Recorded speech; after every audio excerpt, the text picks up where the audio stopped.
We're talking about Coppa, the changes to the YouTube platform, and what it means for model railroad channels on Ron's Trains and Things right now.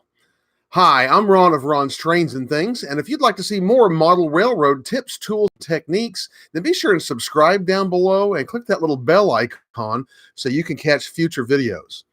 I want to welcome those of you all who are here already in the chat and watching this evening. As tonight we're going to do something that is not something that I typically do. Number one, I don't do very many live streams. That's just a thing for several reasons. One of them is I have not always the best internet, and it's just not that conducive to the type of material that I usually produce. But tonight, I'm going to do that. I also don't normally make videos talking about YouTube channel issues and concerns.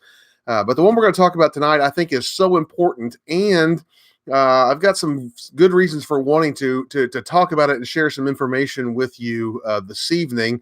And we're not going to belabor this. I'm not going to drag this out for a long time tonight, but I wanted to talk a little bit about Coppa, something you have been hearing a lot about, I know, in the last month, and probably very much have been hearing a lot about in the last week if you've been on YouTube.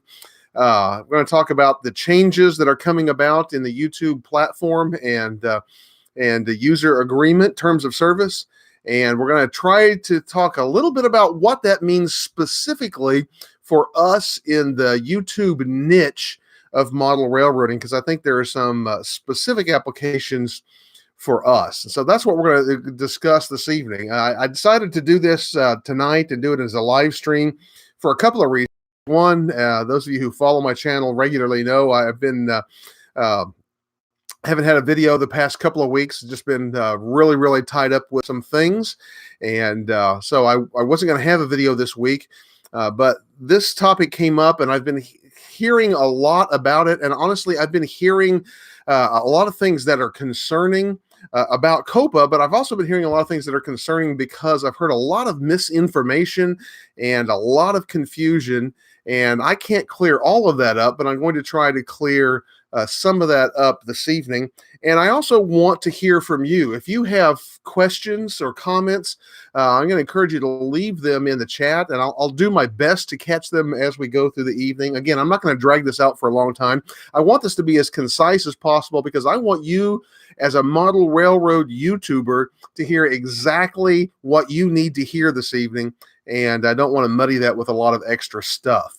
I'm going to start just by kind of laying out the issue for those who may not fully know what the issue is with regard to Coppa and the changes that are happening on YouTube. Coppa is the Child Online Privacy Protection Act. It was an act that came about back in 1998, literally in the infancy of the internet. In fact, it came about in the days when the big search engine on YouTube was not Google. In fact, Google was only founded that year. The big search engine on YouTube at the time, on the internet at the time, was Hotbot, and the closest thing to some sort of social media was the instant messenger ICQ over the internet. That gives you a sense of how long ago this was.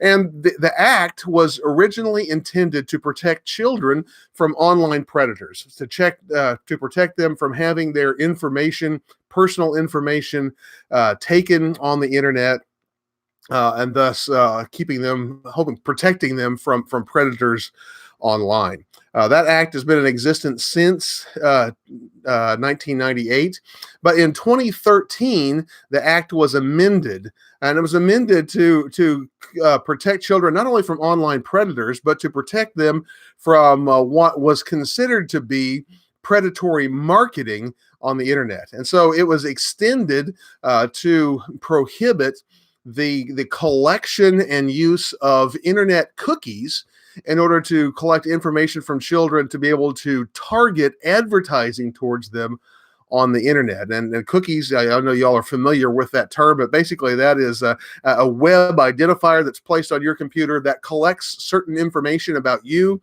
about the things that you view online, about where you're from, about things that you like or think about or believe, your politics, whatever you talk about, whatever you research on the internet, it collects information about that.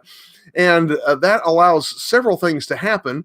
Number one, it's one of the things that helps whenever you go to fill out a form that automatically puts information in there for you, so you don't have to type everything out every time. That's convenient for us. It also helps companies to be able to target advertising to us. And whenever you're on Facebook, just for example, and you see all of those ads, and they're exactly the things that you've been searching about on the internet, or things that you've been talking about, those ads come about because of cookies, and because that information is collected from your computer. And whether we like that or not, that's how the internet works these days. And that's very much how YouTube works, and how YouTube places personalized ads on our videos and the videos that we watch. That amendment came about, as I said, in 2013, 6 years ago. And for 6 years, YouTube has basically ignored it. They have explained that away by saying, first of all, this is to protect children, and children under Coppa are identified as kids who are under the age of 13. And so YouTube has gotten away with ignoring that by describing themselves as a website that is for people who are 15 and older. So basically saying, we don't market to, and we're not about children who are under the age of 13. Well, in April of last year, 2018, a lawsuit was brought by the FTC on behalf of 20 child advocacy groups, saying that basically YouTube was lying, and that a lot of YouTube was specifically geared for children under the age of 13, and therefore these Coppa laws and regulations needed to be observed by YouTube. And in fact, statistics have shown us that 65% of 9-year-olds in the United States and 80% of 12-year-olds spend hours every week on YouTube. So there's an issue there. This lawsuit was brought ultimately this last September of 2019. The lawsuit was settled, and the settlement came about like this. YouTube agreed to pay a $170 million fine, and to make the fundamental changes to its platform and its user agreement that we're going to talk about this evening. And so that's kind of a little bit of background as to the Coppa thing. The changes that are coming back about that I know you have heard about are this. Basically, every single YouTube creator that's on the platform, that uploads videos on the platform, is being required to identify its content, either video by video or across the channel, as either made for children, not made for children or kids, or a combination of some made for children, some not made for kids. And so we can do this, as I know you have seen in various videos, and I'm sure you probably, if you upload to YouTube at all, I'm sure you got the email that kind of described all of this, where you can either identify each individual video as made for kids or not made for kids, or you can declare that across your channel.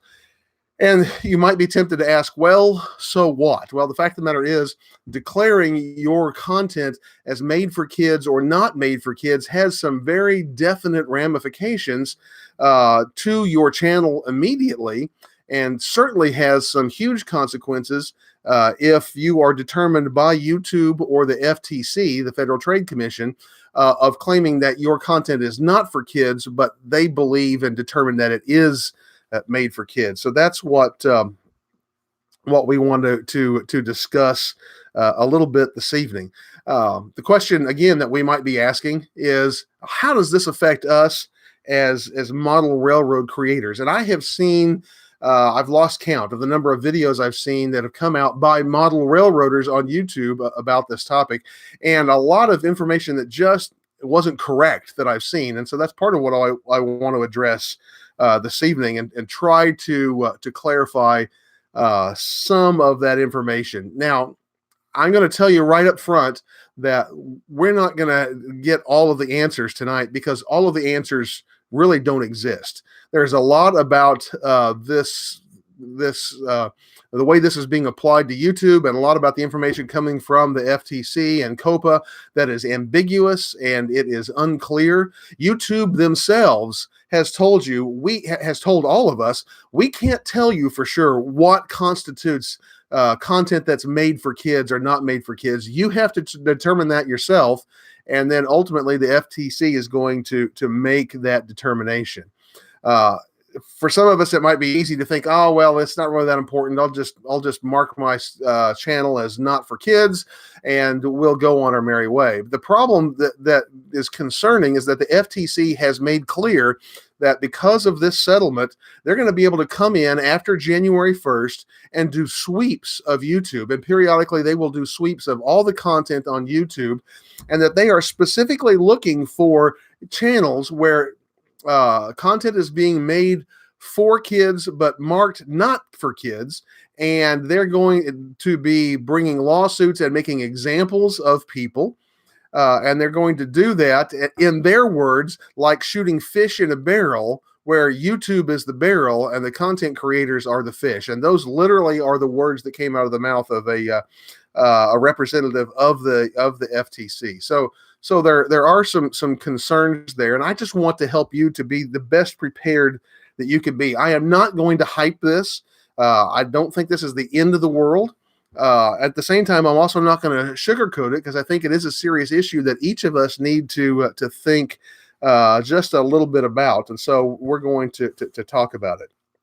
You have probably seen by now the list of 8 guidelines that are supposed to give us an idea of what kind of content is considered made for kids. And I'm going to read through it real quick, but I want to really focus on 2 things that I think are of concern to us as model railroaders on YouTube.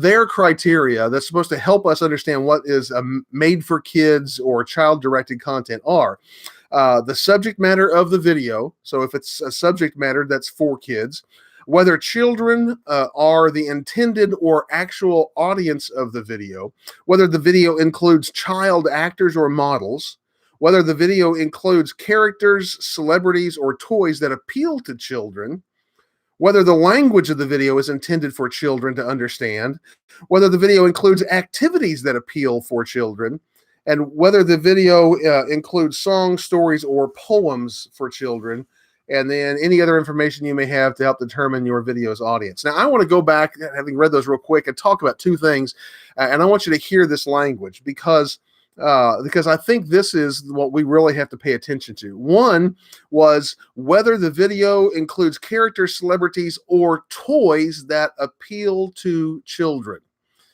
And the question we have to ask ourselves is, will the FTC consider model trains to be toys that appeal to children? The second one that I want to focus on is whether the video includes activities that appeal to children. Now, my concern here is that model railroading is something that could be considered by the FTC to be something of a gray area here. You and I, as model railroaders, we know that model trains are not toys. In fact, I know because I always make note of it. I even went back and looked at some boxes today. Almost all of the model railroad equipment that I have, including locomotives, rolling stock, structure kits, other kinds of materials, almost every single package includes a label that says not intended for children under the age of 14. So that tells us right there that model railroading, from the manufacturer standpoint, is really not for young children. That is, remember, kids here are those under the age of 13. And so this is really not a hobby geared for those young kids. And of course, we also know that a lot of the skills that we need in doing model railroading are not necessarily the skills that are attained at that young of age. We also are pretty aware that for most of us, our channels aren't really drawing an audience of that young of age. I looked back at my channel and I went back and looked at my demographics from the entire life of my channel. and the youngest age grouping in YouTube analytics is under 17.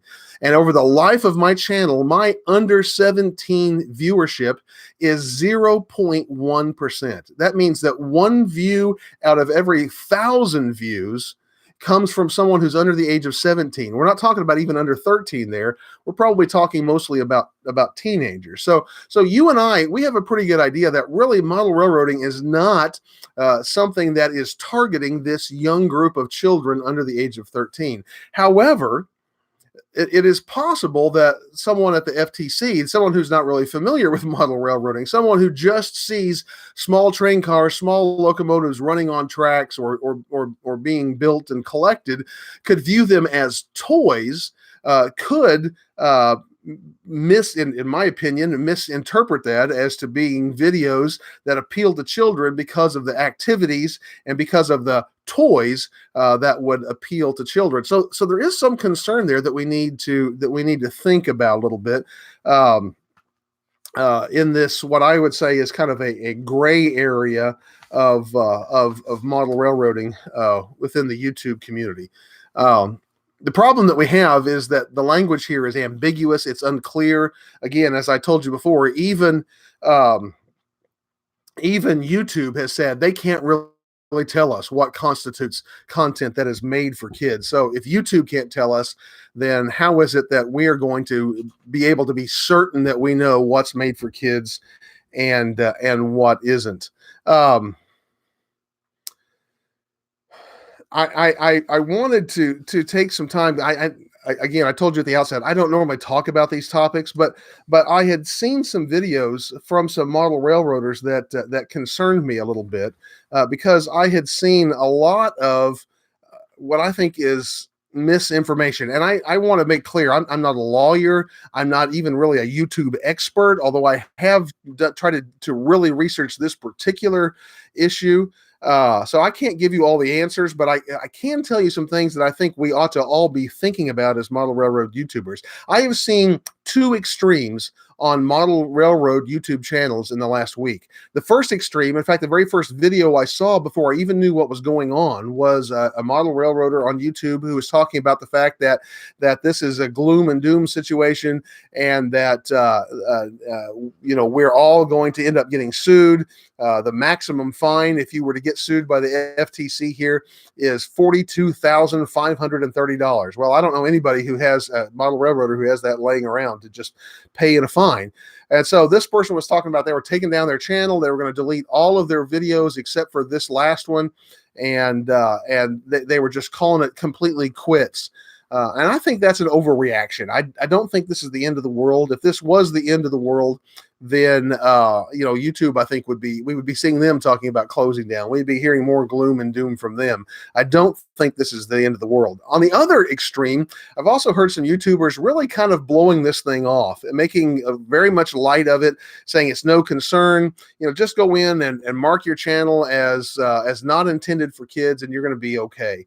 And I think to say that without taking a little more consideration is naive. I think we need to be a little more serious about that. I want to pause for just a second here and say a thank you and give a shout out to Chris Mitchell, who's given a $10 super chat here this evening. Chris, we really appreciate that. And he's saying thank you for this live stream and this content. And I appreciate that. Again, I'm going to come back through and try to catch your questions as we get through this, but I want to share a little more information before I do that. So those are the extremes. Either everything is terrible, it's the end of YouTube, or don't worry about it, everything's just going to be fine, just go on your merry way. And I think where we need to be is somewhere in the middle of that. Here are a few things that I have heard that I think are misleading and that I think we need to concern ourselves with a little bit. I heard one YouTuber say in the last few days that this thing is really all about people who are making sexualized content and marketing for kids. And that's really all this is about. They're trying to get people who are making, sexualized content and get it out to kids. And the fact of the matter is that is wrong. That is where Coppa started off back in 1998. This isn't really about that issue at all. This is about marketing to kids and giving directed, personalized advertising to kids because they're collecting information from kids via cookies. This is the same reason why we don't have Saturday morning cartoons anymore on the major networks. You know, when I was a kid growing up, I watched Bugs Bunny and Roadrunner and all those great cartoons. And I also remember every commercial break, there were commercials about wonderfully incredible, sweet, sugary cereals that I loved, and also the greatest toys that were on the market.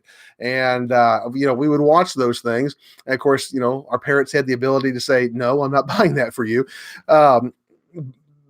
The trying to remove that kind of targeted marketing from kids is the reason why we lost those Saturday morning cartoons by and large, one of the major reasons. And that's really what this is about here. It's about targeting that issue of targeted marketing towards kids. I've also heard that model railroads say that it's not about whether kids are watching, it's only about how you mark your videos. And that is completely wrong. In fact, the thing that this has said very, very clearly all the way through is it's not just about what your intention is or how you mark your videos as to whether or not the kids are going to get to see them. It's about declaring if this is information, if this is content that might be attractive to kids, that kids might be interested in watching. Do you remember those things that I said a few moments ago? Videos and activities that appeal to children, toys that appeal to children. So whether you are intending to make videos for kids, if you're making videos that are found to be very attractive to kids, and therefore you're attracting a child audience, whether you intend to or not, then this definitely has some issues that apply to you, and we need to give some attention to that. One more thing that I've heard in the last few days that we need to correct is this idea that the FTC is only going to be going after big channels. And it is true that there are some big channels out there that are making huge, huge money off of marketing to kids through YouTube. And I think they will be a target of this. But again, like I said earlier, the FTC has made very clear that they plan to do sweeps of YouTube, and they have every intention of making examples out of YouTubers like shooting fish in a barrel. So I don't think that we should get too comfortable thinking, well, they're not going to pay attention to my content, so it doesn't really matter what I put on. Think we need to pay a little more attention than that. And that's why I think we need to think about a few things that are on our channels. Now, for me, my channel, by and large, is model railroad how-tos. And so I'm talking about building structures. I'm talking about building scenery. I'm talking about doing the hands-on stuff.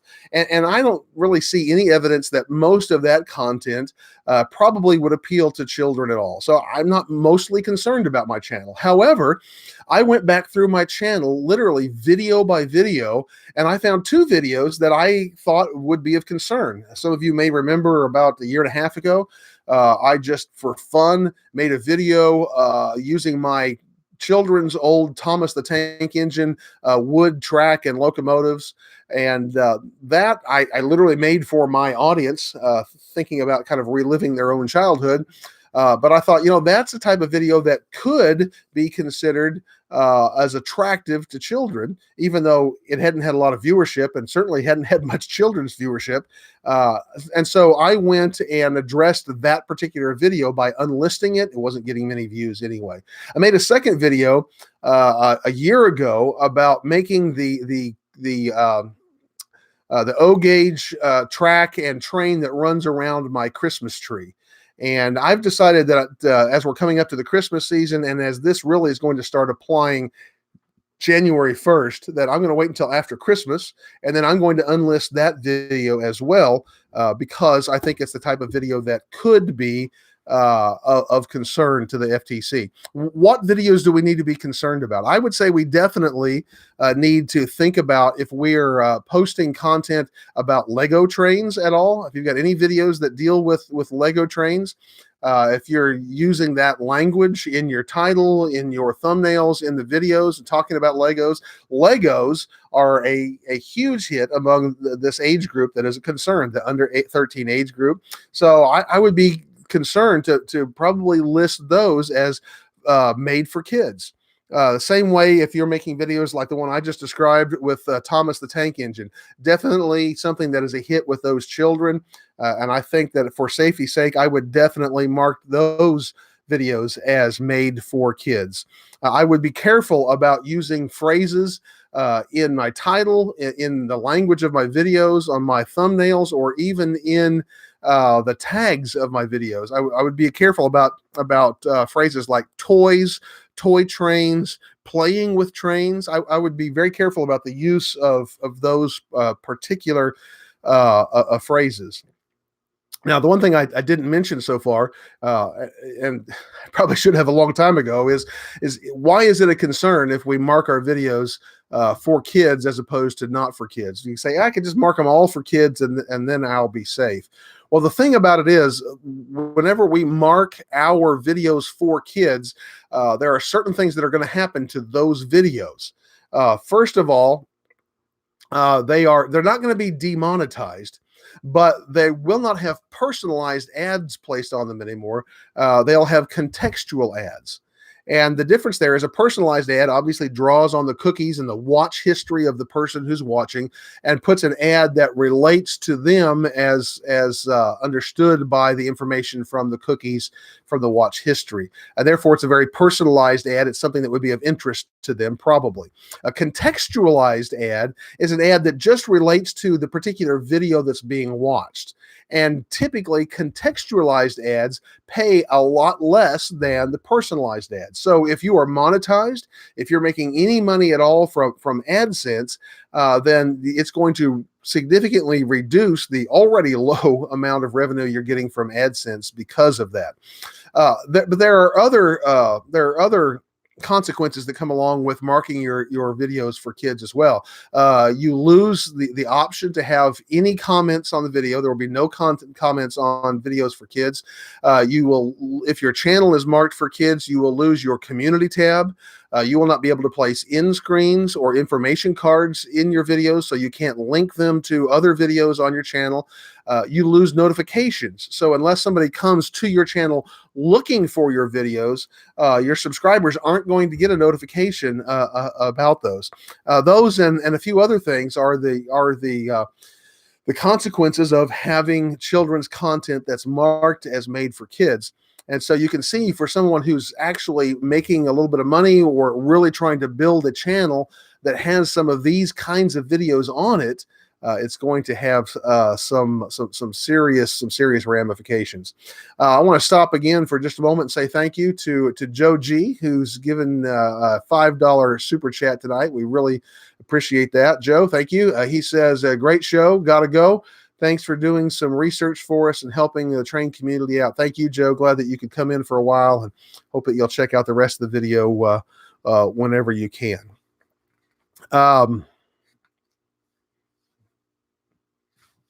Okay. I had some notes here, and I just wanted to make sure that I was following my way through and covering everything that I wanted to cover. So what I would advise is this: if you're asking the question, okay, I'm a model railroad YouTuber and hearing all this information, what should I do? First of all, you do need to understand the ambiguous and tenuous situation that we're in, because if the FTC does consider model railroading a gray area, we're not really going to know all the answers until they start actually applying these penalties after the first of the year. But what I believe is this: I believe that every model railroad YouTuber, and frankly every YouTuber for that matter, should take some time to go through their channel and actually look at each video that they have and ask the question, is there anything in this video that could be construed as either made for kids or attractive to kids under the age of 13? It doesn't have to be naturally so. You don't have to have a lot of kid views already. In fact, YouTube has said that YouTube analytics is not a good measure of whether or not a video is made for kids. So you need to carefully ask yourself the question, could someone who doesn't understand model railroading, just viewing from the outside, somebody from the government looking at this, could they possibly think that this is made for kids? And if the answer to that question is yes, then you need to either mark that video as made for kids, or you need to take the video down, unlist it, whatever, so that you don't receive that penalty. Again, like I said, I went through my channel, looked at every video. There were only 2 that I thought would be of any concern whatsoever, but 2 is enough, and so I dealt with those particular videos. And so I would highly recommend that you do that. I would also recommend that you are careful going forward about the language that you use in your videos, in your titles, in your tags, in your thumbnails, et cetera, to stay away from any kind of language that could give the impression that this could be attractive to kids. I'm going to pause one more time to say hello to 30-Day Review. Just dropped a $5 super chat. Thank you very much. And he asked this question: do steam engineers hope for coal in their stockings for Christmas? Just wondering, but really thanks for covering the info to your audience. I appreciate that. And also Model Railroad Techniques, a $5 super chat. Thank you very much. He says, awesome content, Ron, and thank you. Want to keep creating great content for the betterment of our hobby. And that's, I think, what we really all want. That's what I want. And since you asked that question, Model Railroad Techniques, I want to say this. He's from Australia, and the question was asked before the stream, does this matter to people who aren't in the U.S.? And the clear answer to that question from YouTube is yes. This matters to every single YouTube content creator, because YouTube is a US company, because for most channels, even that are not in the US, a large part of their audience is typically in the US. Plus just the fact that every single creator is being forced in one way or another to declare their content either made for kids or not made for kids. This affects you. So everyone needs to give this some consideration.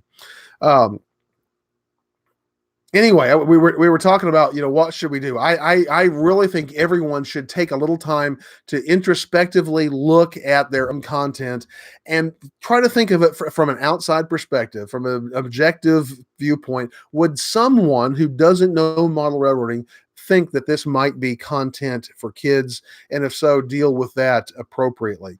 One other thing that we can do about this, and that is the fact that there are some ways in which we can make our voice heard, and I want to encourage that. In the top of the description down below this video, I've got 4 links that I would encourage you to go take a look at. The first is a link where you can go and comment and share your thoughts, your opinion to the FTC about Coppa and about how it's being applied to YouTube, and about any ways in which maybe you would like to see that applied differently. That link will take you right to that site, just a box where you can type your opinion and your thoughts to that. There's also a link down there to a petition that's going around YouTube that is petitioning the FTC to reconsider how it's applying Coppa to YouTube, and also B, asking for some real clarification as to what they want and what they believe is the real definition of content made for kids. Basically saying, we think it's unfair that you're going to penalize people for content made for kids without clarifying what you mean by that. So I would go down and encourage you to go down and follow that link and sign that petition. And then there's a link to 2 videos that are not mine, but videos by YouTube experts that are smarter than I am and know a lot more about this subject than I do, and they will help your understanding a little bit. One is a video from Daryl Eves, where he's talking a little bit about this particular subject. It's a late video, so it gives us the idea. about how to apply these things and how to consider them for ourselves. The other one is a video from Ian Corzine, and he is a lawyer and a social media lawyer, and he gives us some fantastic information. In fact, I think it may be the best video I've seen on the topic. This one from Ian Corzine, as he talks to us very clearly about COPA and about its ramifications for YouTube and what we can do about it. And so I would encourage you to watch those two videos, but sign the petition, leave your comment, let the FTC know what you think. Okay, I'm going to take a few minutes here to go back and try to see if I can pick up on some comments or questions from the chat this evening. I'm not going to spend a lot of time here.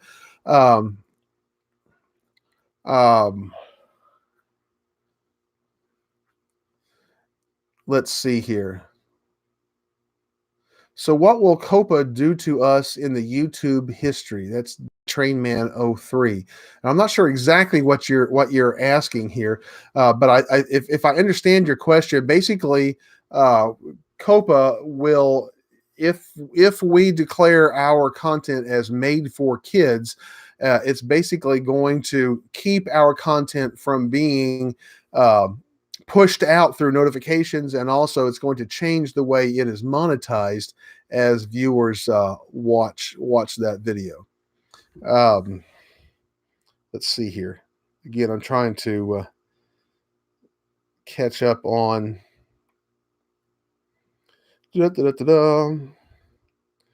some of these comments.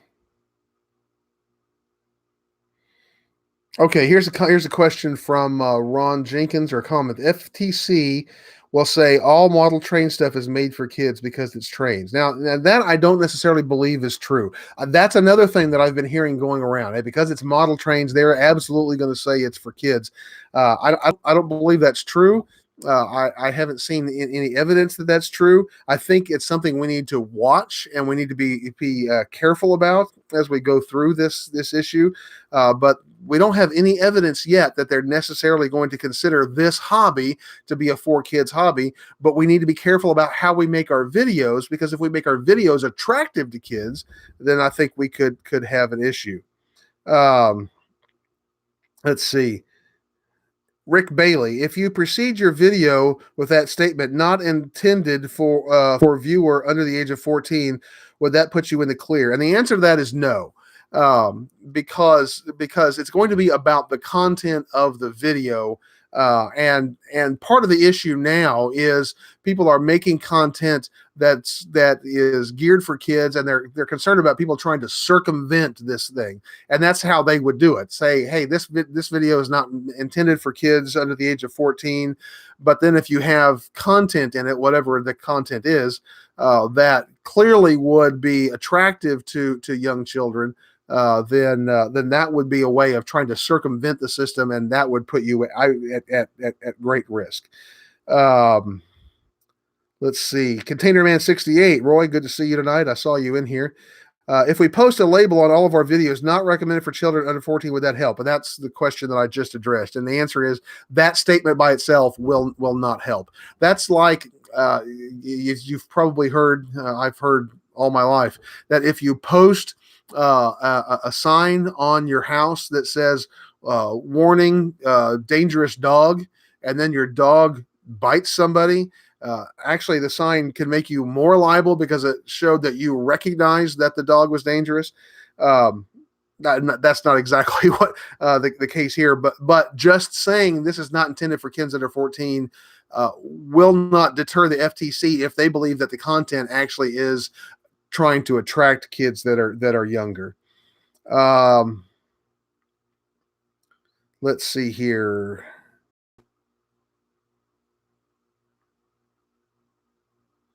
Let's see here. Ron Ventura. Ron, rather than removing those videos, couldn't you just call them made for kids? He's talking about the videos that I said I unlisted. And yes, I could have done that. And I didn't for this reason. I didn't remove the videos. I just unlisted them. And the reason I did was because I set my entire channel as to, not made for kids. And I wasn't sure how making a single video made for kids would affect that. I don't know the answer to that. but also the videos that I'm talking about are really poor performing videos. They haven't gotten a lot of views, and they get almost no views now. And so there really was no disadvantage for me in my case just to unlist them. By being unlisted but still existing on YouTube, I still get credit for the views and such that they have had to this point. But they're not out there for the public to see. So in most cases, if you got a video that people are watching, yes, your best course of action would be to list it as made for kids. In my case, poor performing videos, I just unlisted them. Let's see. That's my super chat. I saw that. We talked about that. Railroad techniques. What was prevented? Okay, and here's another question from Model Railroad Techniques.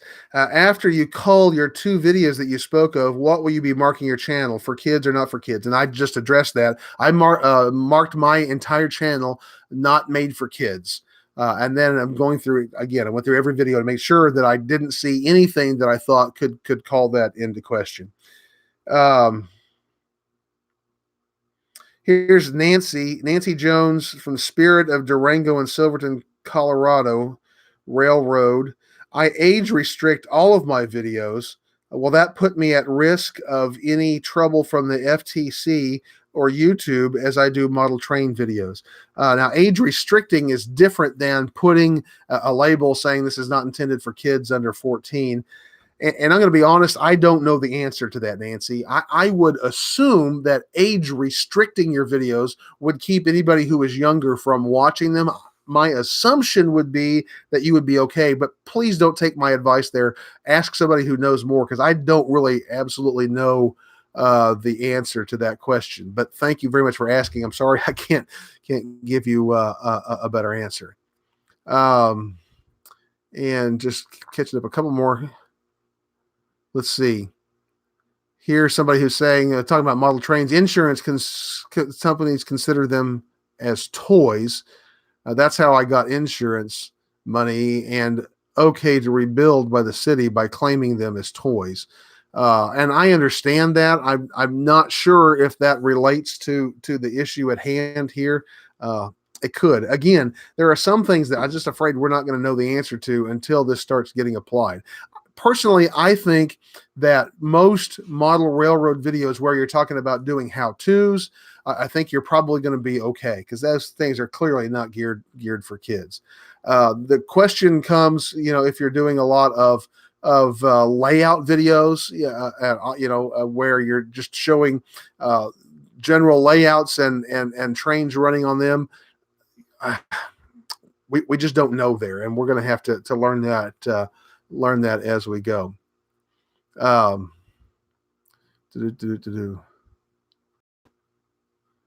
okay. 30-day review is talking about age restricting videos, and he's saying it doesn't protect you because it's just a click to say, yes, I'm 18, and age restricted videos are also less pushed by YouTube. And that's true. You're going to lose some of your benefit there by age restricting them, and he may well be right there that if that's just a matter of a click to say, yes, I'm 18, then that may not cover you. SMT Mainline saying the same thing. Here's for Englishy. Sorry, I'm having a hard time reading that. He says, I started making model trains when I was around 12 or so, and have been building models for years before that. And I wish I had videos on how to do trains better and layouts back then. And I'm going to say this, and I'm probably going to wrap up here. But